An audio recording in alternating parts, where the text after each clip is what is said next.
Before the wedding, his father said he wanted to try me. What happened next destroyed everything. 2 nights before my wedding, Marcus dropped a bomb. We were sitting in our apartment living room, folding programs, addressing last-minute invitations, drinking wine, planning our future together. Everything felt perfect, normal, right. Then he said it.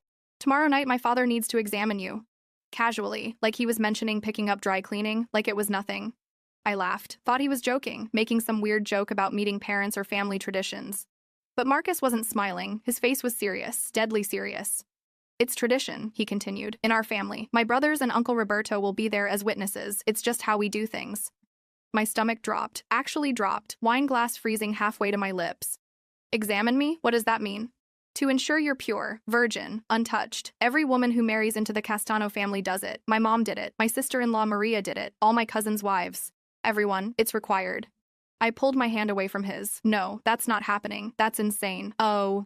He looked hurt. Actually hurt. Like I was being unreasonable. It's just verification. Medical verification. 5 minutes and we move on. Then we get married and start our life together. Ah. My mind reeled. We'd waited 2 years for intimacy. 2 full years. Because Marcus said our wedding night should be special, sacred, worth waiting for.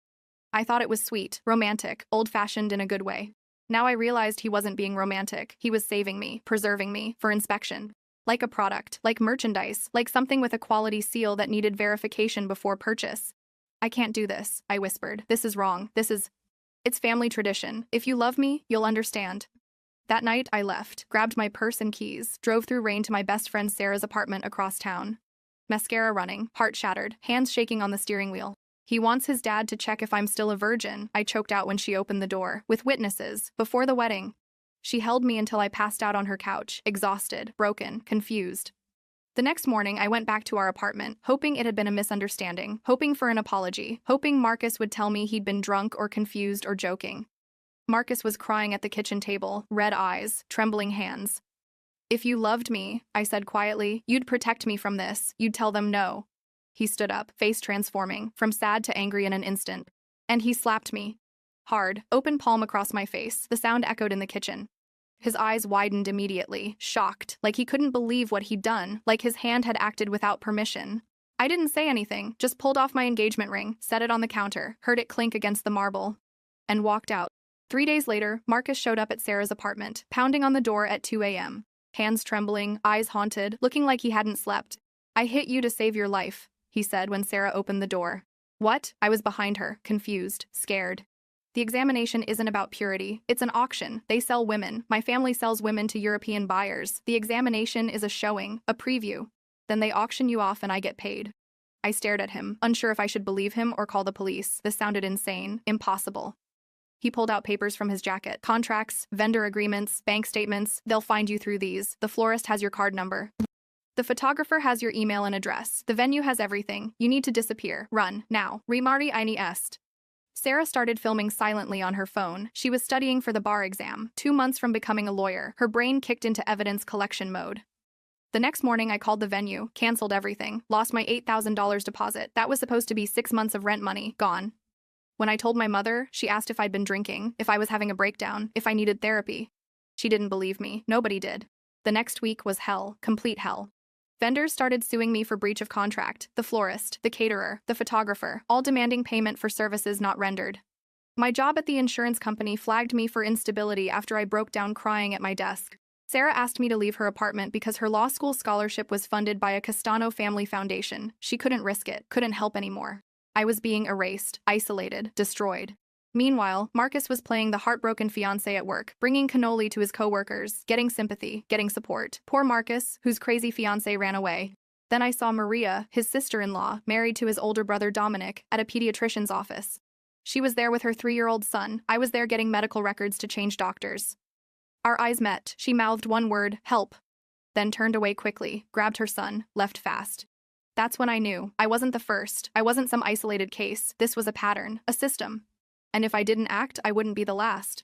I started making lists, obsessive lists, everything documented.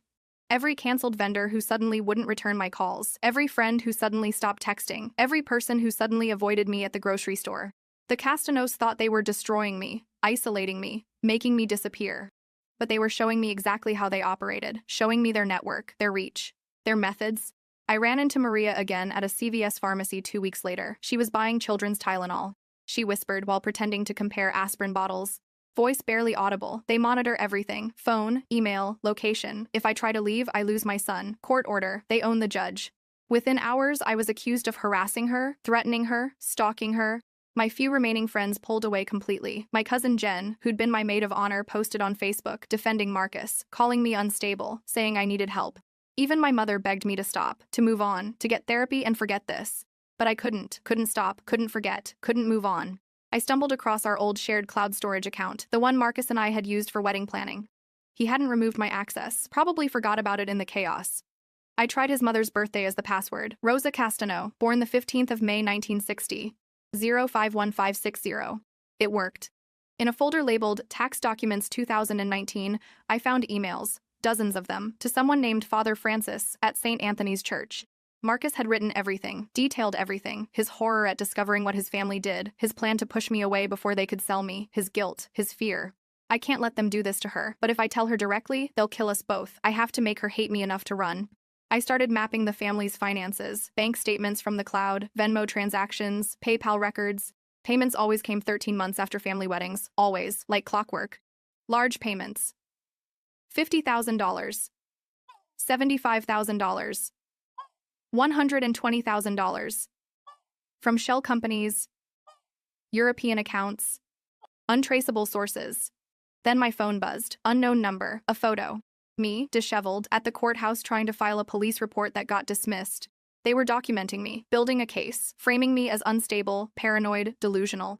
I dug deeper, became obsessed, slept 3 hours a night, lived on coffee and fear. The photographer from our engagement shoot resurfaced, wanting his final payment, $2,000 I didn't have. I met him at a Starbucks, desperate. I can't pay you, but I need to know, did you notice anything strange at the shoot? He hesitated, then nodded. Background in some shots, men in suits, shaking hands, papers changing hands. I thought it was weird but figured it was family business. Can I see them? He showed me, his laptop, raw files, background shots he'd never delivered. Men I didn't recognize, European-looking, expensive suits, folders, documents, money. Can I have copies? Only if you pay me. I gave him my grandmother's ring, the only valuable thing I owned. This is worth $3,000. You can have it for the files. He took the ring, gave me a USB drive. My brother reached out secretly the next day. Jake, 5 years older, worked in accounting for a Castano construction company. I can't help you publicly, he said over burner phone. Melissa has MS. We need my insurance, but I've been making copies, employment records. Women hired, fired 13 months later, always right after family weddings. 2YN work. He dropped a manila envelope in my car, vanished. Inside, spreadsheets, names, dates, patterns, proof. Then came the breakthrough, the thing that changed everything. Mrs. Castano's sister, Rosa's sister, hadn't just moved to Florida 30 years ago like everyone said. She'd been the first to run, the first to escape, the first to figure it out. I found her in Portland, Maine, working as a bookkeeper, living under her maiden name. Called her. My name is Claire. I was supposed to marry into your family. I need help. Long silence. Then, give me 2 days. She agreed to testify, to come forward, to tell everything. Maria risked everything too, everything. USB drives hidden in her son's teddy bears, recordings from burner phones bought with cash, photos of buyers at family events, financial documents with signatures and dates and amounts. Her evidence broke the case wide open, blew it apart. She testified on one condition: full protective custody for her and her son, new identities, relocation, safety. The assistant district attorney finally listened, finally believed, finally acted. Federal charges filed: trafficking, conspiracy, RICO, money laundering, dozens of counts. Marcus flipped immediately, testified against his entire family for a reduced sentence, told them everything, named names, provided locations, gave up passwords and accounts and contacts. More women came forward, 7 more, from other families, other cities, other decades. The trial lasted 3 weeks. Maria detailed the examination, the auction, the sale, the contracts, everything. Forensic accountants found contracts written in Italian, bills of sale, literal bills of sale, human beings listed as merchandise, with prices, terms, return clauses for defective goods. The jury didn't need long, 4 hours of deliberation. Guilty, on all counts, every single one. Mr. Castano got 25 years, federal prison. His sons Dominic, Angelo, Marcus got 15 to 20 years each. Mrs. Castano, herself a victim, herself sold at 19, received mandatory counseling and probation instead of prison. The courtroom erupted, cheering, crying, justice. The Castano name was destroyed, erased, finished. Their assets seized, their homes became crime scenes, their businesses shut down. Churches they'd funded lost half their congregants, their charity work exposed as money laundering and cover operations. I stood outside the courthouse as reporters swarmed, cameras, microphones, questions. Maria stood next to me, her son holding her hand, safe, free, protected. A reporter pushed forward. Claire, how do you feel right now? What do you want to say? I looked at the courthouse, at Maria, at the other women who'd come forward, at the ruins of the Castano Empire. His father wanted to examine me, I said quietly, calmly. Instead, we examined him. We examined his entire family, and we found them guilty. And for the first time in 8 months, I smiled.